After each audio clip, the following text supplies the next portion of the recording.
For the past 3 years, the team at Ubisoft Quebec has embarked on their own epic voyage, creating the world of Assassin's Creed Odyssey.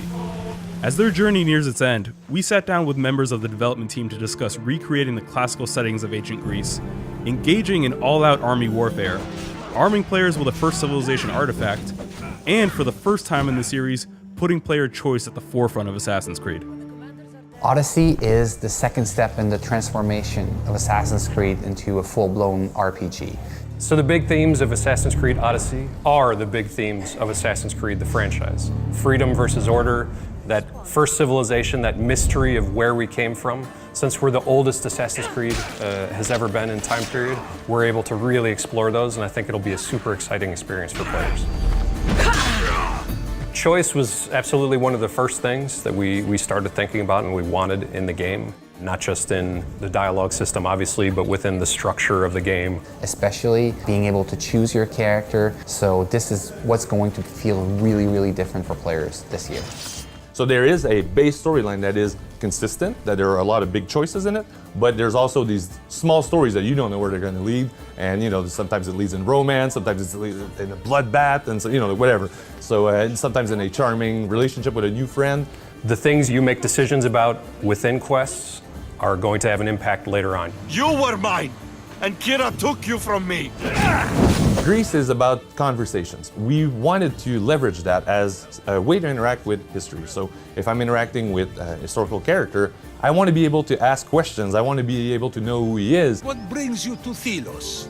We cannot have a conversation with Socrates and make players feel that they are really reliving history without choice. Am I gonna save this guy? Am I gonna let him die? So asking myself questions as a player that are very deep and that could impact the choices, yes, at the end. What exactly is justice? I think it's interesting to build relationships that are not just stopping at a quest. That sense of interest, that sense of seduction, that sense of playfulness with it as well. Very poetic for someone covered in blood. I like it. It's not everybody that can be seduced in the game, but there are occasions where you will meet people that, when the little heart appears, it's like, oh, I don't know, that dude or that girl, what am I going to do? So I also found this. But we also have friendships that gets built over time in the game. Two sides of the same coin. Since Assassin's Creed Odyssey takes place during the Peloponnesian War, you better believe you're going to get to partake in massive battles between hundreds of Athenian and Spartan soldiers. We knew we needed to recreate that and to give the player that opportunity to engage in these huge battles with hundreds of soldiers on each side. And you're going to use every ability you have, every ounce of strength and adrenaline that you can muster to face off against these huge battles. And then once you complete them, you're going to get great rewards out of it, as well as changing who owns that area of the world. So it's not just this huge battle, but it's also consequences within the world itself.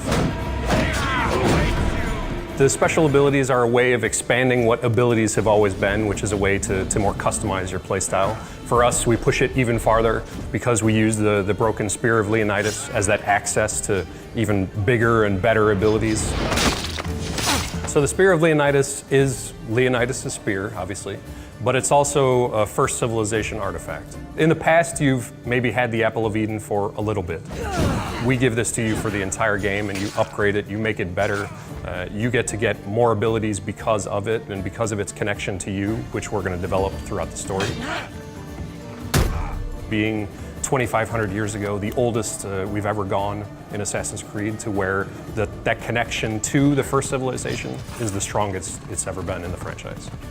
I think choosing the Peloponnesian War as a backdrop was an excellent choice. It's a crucial moment in history who deeply impact our civilization today.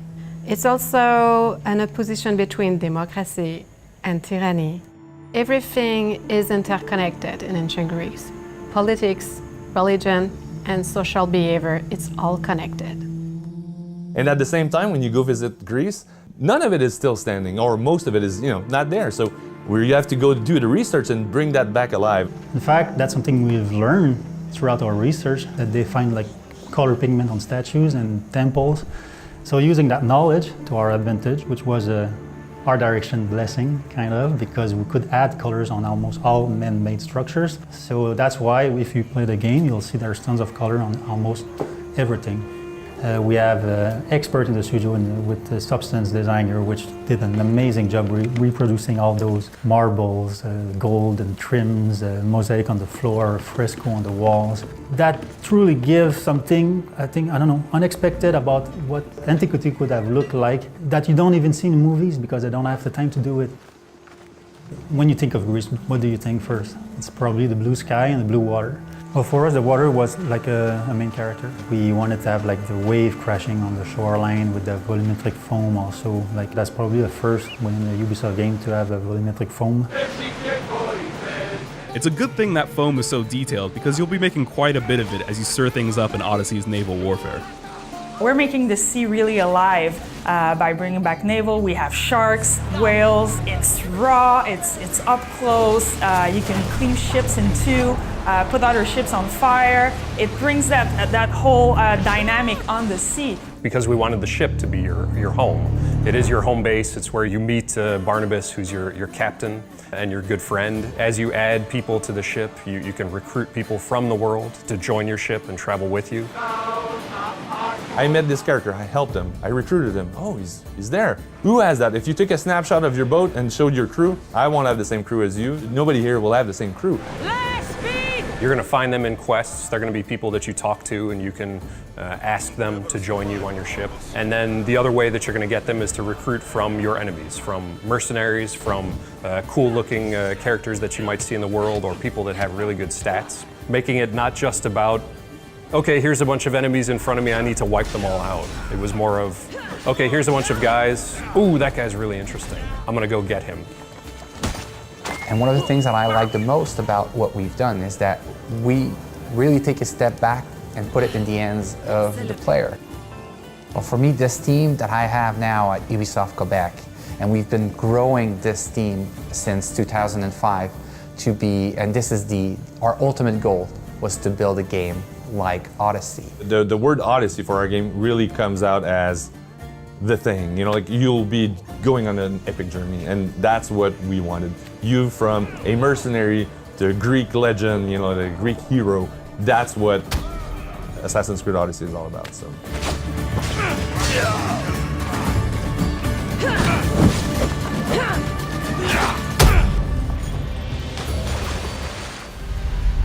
Assassin's Creed Odyssey, available October 5th.